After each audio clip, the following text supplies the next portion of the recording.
Hi friends, నమస్తే, welcome to my channel. So friends, ఈ వీడియోలో వచ్చేసి అవిసె గింజల కారపొడి రెసిపీ షేర్ చేసుకోబోతున్నానండి. ఈ అవిసె గింజల కారపొడి మనకి హెల్త్ వైజ్ చాలా మంచిది కదా. ఒమేగా 3 ఫ్యాటీ యాసిడ్స్ ఎక్కువగా ఉంటాయి. సో హార్ట్కి, బ్రెయిన్కి చాలా మంచిదన్నమాట. సో ఇలాగ కారపొడి చేసుకుంటే మనం చక్కగా తినేయచ్చు. చాలా టేస్టీగా ఉంటుందండి. ప్రాసెస్ చాలా సింపుల్ బట్ చాలా టేస్టీగా ఉంటుంది. ఈ ప్రాసెస్ కొంచెం డిఫరెంట్గా ఉంటుందండి. మీరు ఒకసారి ప్రాసెస్ చూడండి. డిఫరెంట్గా అనిపిస్తే ఒకసారి ట్రై చేసి చూడండి. చాలా టేస్టీగా ఇంట్లో చేసుకోవచ్చు. చక్కగా దోశల్లోకి, ఇడ్లీలోకి, రైస్లోకి చాలా బాగుంటుంది. సో 2 టేబుల్ స్పూన్స్కి మించి తీసుకోకూడదండి. సో ఆ క్వాంటిటీ మెయింటైన్ చేసుకుంటే రోజు తీసుకుంటే హెల్త్ వైజ్ చాలా మంచిదన్నమాట. దీని ప్రాసెస్ ఏంటంటే ముందుగా ఒక బాండీ తీసుకొని కొంచెం ఆయిల్ యాడ్ చేసుకోవాలి. సో ఆయిల్ కొంచెం వేడెక్కిన తర్వాత పచ్చిపప్పు యాడ్ చేసుకోవాలన్నమాట. కొంచెం మినప్పప్పు, పొట్టు మినప్పప్పు అయితే బాగుంటుంది. కొన్ని ధనియాలు అన్నమాట. కొంచెం జీలకర్ర. ధనియాలు ఎక్కువ తీసుకోవాలండి. పచ్చిపప్పు, మినపప్పు కన్నా ధనియాలు ఎక్కువగా ఉండాలి. సో ప్రాసెస్ అంతా లో ఫ్లేమ్లో పెట్టుకొని వేయించుకోవాలన్నమాట. అప్పుడే పప్పులు చక్కగా వేగుతాయి అన్నమాట.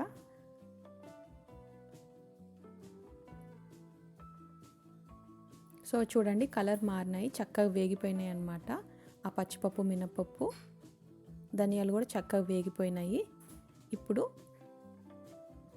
2 గుప్పెళ్ళు వచ్చేసి కరివేపాకు యాడ్ చేస్తున్నాను. కరివేపాకు కూడా మంచి హెల్తీ ఆప్షన్ కదా. మనం రోజుగా ఇలా పొడి ప్రిపేర్ చేసుకొని రైస్లో తింటే మనం రోజు చక్కగా కరివేపాకు కూడా తినొచ్చు. అంత మంచి పొడి కూడా మనం రోజు తీసుకున్నట్లు అవుతుంది. కొంచెం నువ్వులు కూడా యాడ్ చేసుకోవాలి. సో బోన్ హెల్త్కి మంచిది కదా నువ్వులు. అండ్ కరివేపాకు వచ్చేసి మనకి ఐసైట్కి మంచిగా ఉపయోగపడుతుంది. హెయిర్కి కూడా మంచిగా ఉపయోగపడుతుంది. ఎండు కొబ్బరి ఈ క్వాంటిటీ తీసుకున్నానండి. దీన్ని తురిమి యాడ్ చేశాను. ఎండు కొబ్బరి మంచి టేస్ట్ ఎన్హాన్స్ చేస్తుందండి ఈ పొడికి. సో స్కిప్ చేయకుండా ఇది కూడా యాడ్ చేసుకొని చూడండి, బాగుంటుంది. లో ఫ్లేమ్లో పెట్టుకొని చక్కగా వేయించుకోవాలి. చూడండి, కరివేపాకు కూడా చక్కగా వేగిపోయింది.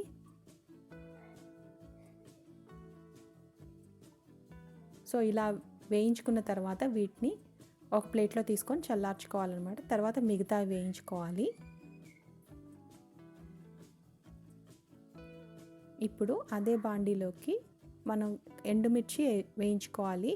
మన కారానికి సరిపడినన్ని ఎండుమిర్చిలు తీసుకొని వేయించుకోవాలన్నమాట. కొంచెం ఆయిల్ యాడ్ చేసుకోవాలి. ఎక్కువ ఆయిల్ పట్టదండి.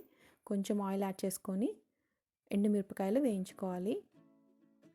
ఇప్పుడు అవిసె గింజలు వేసి వేయించుకోవాలి. ఈ అవిసె గింజలు వేయించేటప్పుడు ఫ్లేమ్ చాలా లోలో ఉండాలి. అండ్ ఎక్కువ వేగితే చేదు వస్తాయి అన్నమాట. సో కరెక్ట్గా వేగాలన్నమాట, వేయించుకోవాలి. కొంచెం చింతపండు యాడ్ చేసుకోవాలి. సో ఈ ప్లెయిన్గా ఒట్టిగా అవిసె గింజలు వేయించుకొని పొడి చేసుకొని మార్నింగ్ వాటర్లో ఈ పొడి వేసుకొని బాయిల్ చేసుకొని తాగితే మనకి బెల్లీ ఫ్యాట్ తగ్గుతుందండి.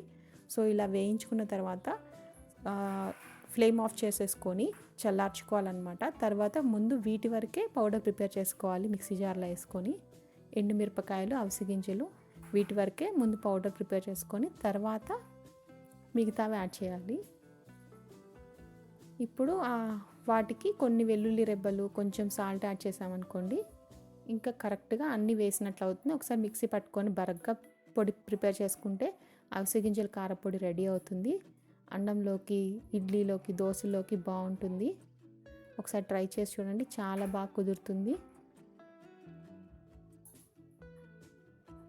సో ఇది వచ్చేసి మనకి స్కిన్కి కూడా మనకి స్కిన్కి ఉపయోగపడుతుంది. అండ్ హెయిర్కి కూడా హెయిర్ గ్రోత్కి కూడా మంచిగా ఉపయోగపడుతుంది అనమాట. ఇది మనం లోపలికి తీసుకుంటే బాడీలోకి 2 టేబుల్ స్పూన్స్ తీసుకోవాలన్నమాట. ఈ అవిసె గింజలు మించి తీసుకోకూడదు.